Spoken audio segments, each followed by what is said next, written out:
हे दुखी भंजन मारुति नंदन, सुन लो मेरी पुकार। पवन सुति विनीति बारंबार, पवन सुति विनीति बारंबार।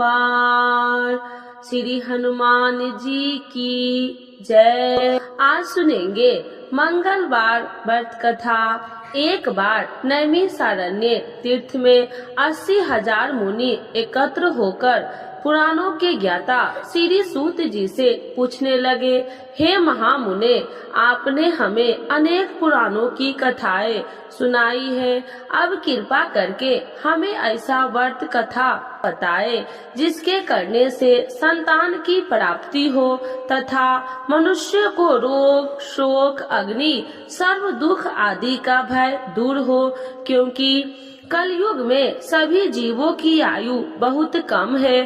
फिर इस पर उन्हें रोग चिंता के कष्ट लगे रहेंगे, तो फिर वो श्री हरि के चरणों में अपना ध्यान कैसे लगा सकेंगे। श्री सूत जी बोले, हे मुनियों, आपने लोक कल्याण के लिए बहुत ही उत्तम बात पूछी है। एक बार युधिष्ठिर ने भगवान श्री कृष्ण से लोक कल्याण के लिए यही प्रश्न किया था।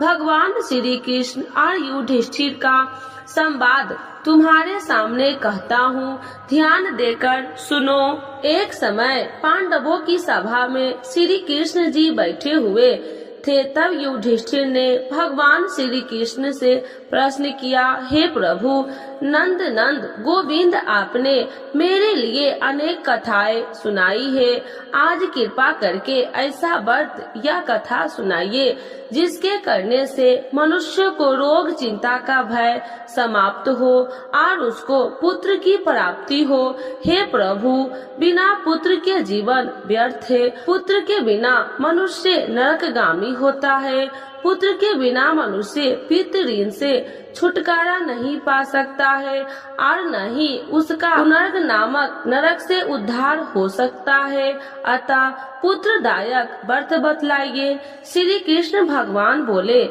हे राजन, मैं एक प्राचीन इतिहास सुनाता हूँ, आप उसे ध्यान पूर्वक सुनो। कुंडलपुर नामक एक नगर था, उसमें नंदा नामक एक ब्राह्मण रहता था। भगवान की कृपा से उसके पास सब कुछ था, फिर भी वह दुखी था। इसका कारण यह था कि ब्राह्मण की स्त्री सुनादा की कोई संतान न थी। सुनादा पतिव्रता थी, भक्ति पूर्वक श्री हनुमान जी का आराधना करती थी। मंगलवार के दिन व्रत करके अंत में भोजन बनाकर हनुमान जी का भोग लगाने के बाद स्वयं भोजन करती थी। एक बार मंगलवार के दिन ब्राह्मणी गृह कार्य की अधिकता के कारण हनुमान जी को भोग न लगा सकी, तो इस पर उसे बहुत दुख हुआ।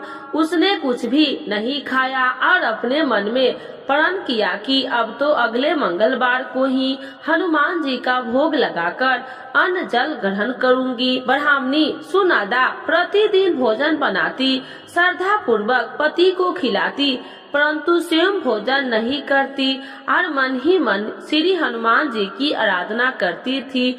इस प्रकार 6 दिन गुजर गए और ब्राह्मणी सुनादा अपने निश्चय के अनुसार भूखी प्यासी निराहार रही। अगले मंगलवार को ब्राह्मणी सुनादा प्रातः काल ही बेहोश होकर गिर पड़ी।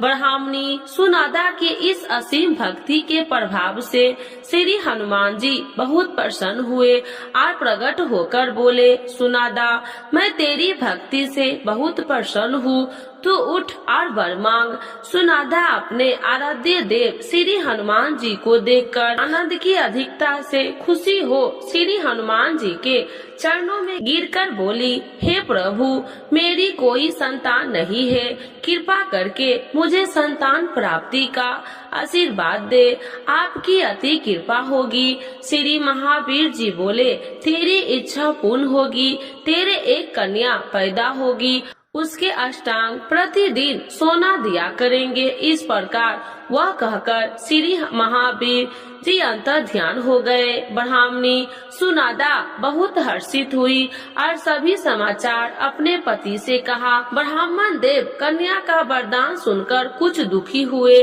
परंतु सोना मिलने की बात सुनी तो बहुत प्रसन्न हुए। विचार किया कि ऐसी कन्या के साथ मेरी निर्धनता भी समाप्त हो जाएगी।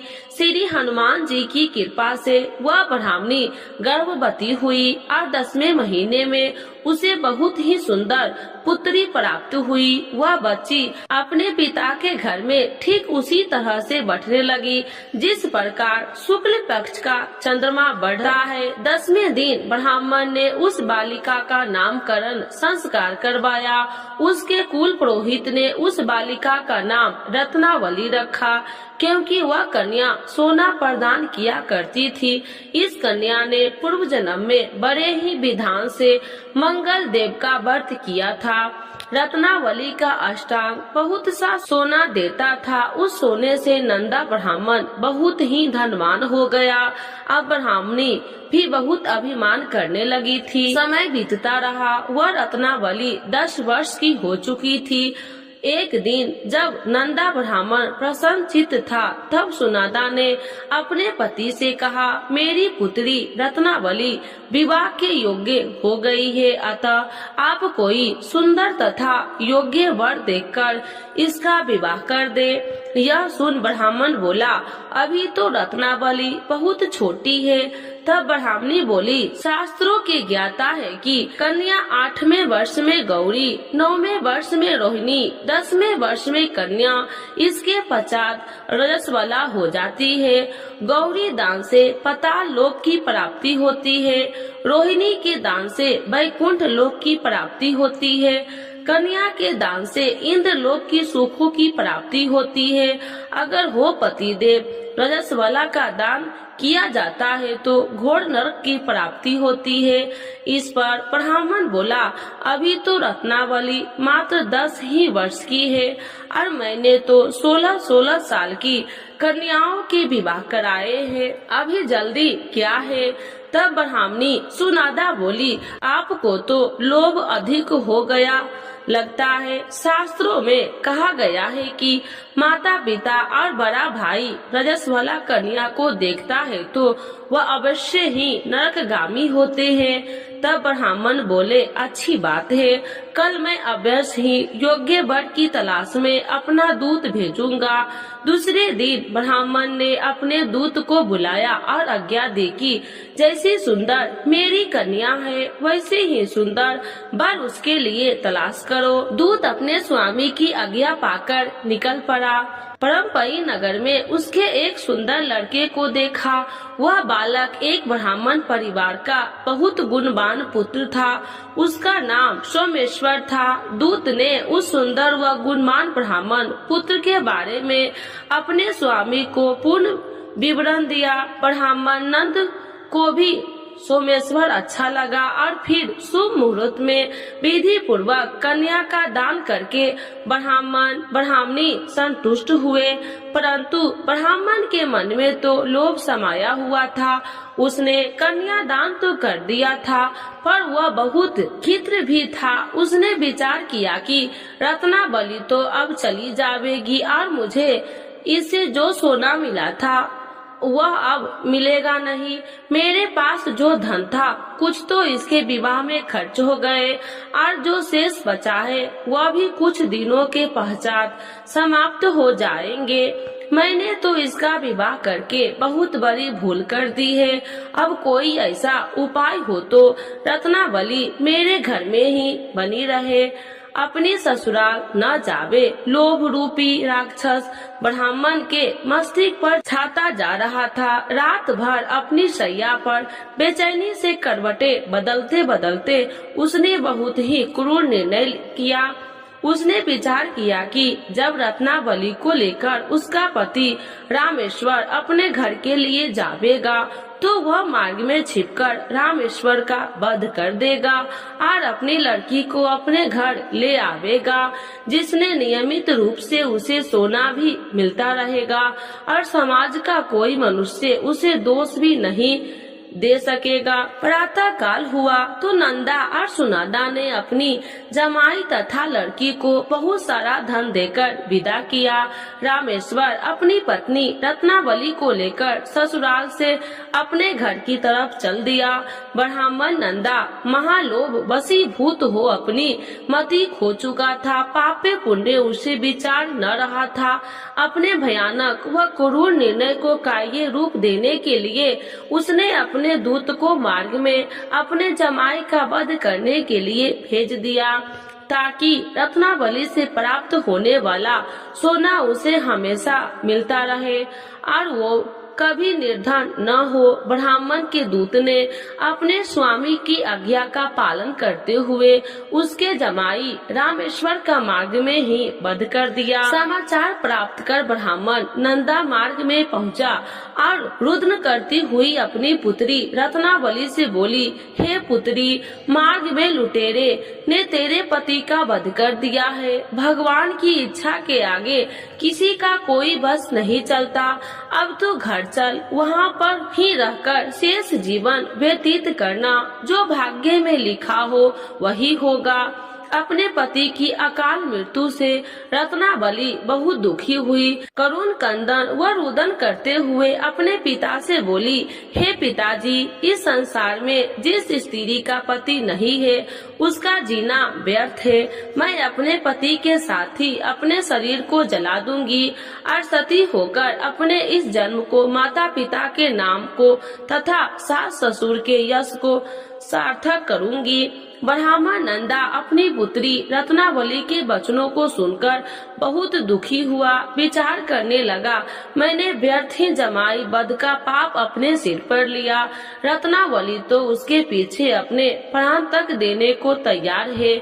मेरा तो दोनों तरफ से मरण हो गया। धन तो अब मिलेगा नहीं। जमाई वध के पाप के फल स्वरूप यम यातना भी भुगतनी पड़ेगी। यह सोचकर बहुत दुखी खित्र हुआ। रामेश्वर की चिता बनाई गई। रत्नावली सती होने की इच्छा से अपने पति का सिर अपने गोद में रखकर चिता में बैठ गई। जैसे ही रामेश्वर की चिता को अग्नि लगाई गई, वैसे ही प्रसन्न हो मंगल देव वहाँ प्रकट हुए और बोले, हे रत्नावली, मैं तेरी पति भक्ति से बहुत प्रसन्न हूँ। तू वर मांग। रत्नावली ने अपने पति का जीवन दान मांगा। तब मंगल देव बोले, रत्नावली, तेरा पति अजर अमर है, यह महाविद्वान भी होगा। इसके अतिरिक्त तेरी जो इच्छा हो वर मांग। तब रत्नावली बोले, हे ग्रहों के स्वामी, यदि आप मुझ पर प्रसन्न है तो मुझे यह वरदान दीजिए कि जो भी मनुष्य मंगलवार के दिन प्रातः काल लाल पुष्प लाल चंदन से पूजा करके आपका स्मरण करे, उसको रोग व्याधि न हो, स्वजनों की कभी वियोग न हो, सर्प अग्नि तथा शत्रुओं का भय न हो। जो स्त्री मंगलवार का व्रत करे वह भी विधवा न हो। मंगल देव तथा अस्तु कहकर अंतर ध्यान हो गए। रामेश्वर मंगल देव की कृपा से जीवित हो उठा। रत्नावली अपने पति को पुनः प्राप्त कर बहुत प्रसन्न हुई और मंगल देव का व्रत प्रत्येक मंगलवार को करके व्रत राज और मंगल देव की कृपा से इस लोक में सुख ऐश्वर्य के भोगते हुए अंत में अपने पति के साथ स्वर्ग लोक गई। तो एक बार बोलिए प्रेम से श्री हनुमान जी की जय, मंगल देवता की जय। आरती श्री हनुमान जी की। आरती की जय हनुमान लला की, दुष्टी दल ने रघुनाथ कला की। आरती की जय हनुमान लला की, दुष्टी दल ने रघुनाथ कला की। जाके बल से गिर बल कापे, रोगी दोष जाके निकट न झाके। अंजनी पुत्री महाबलिदाई, संतन के प्रभु सदा सहाई।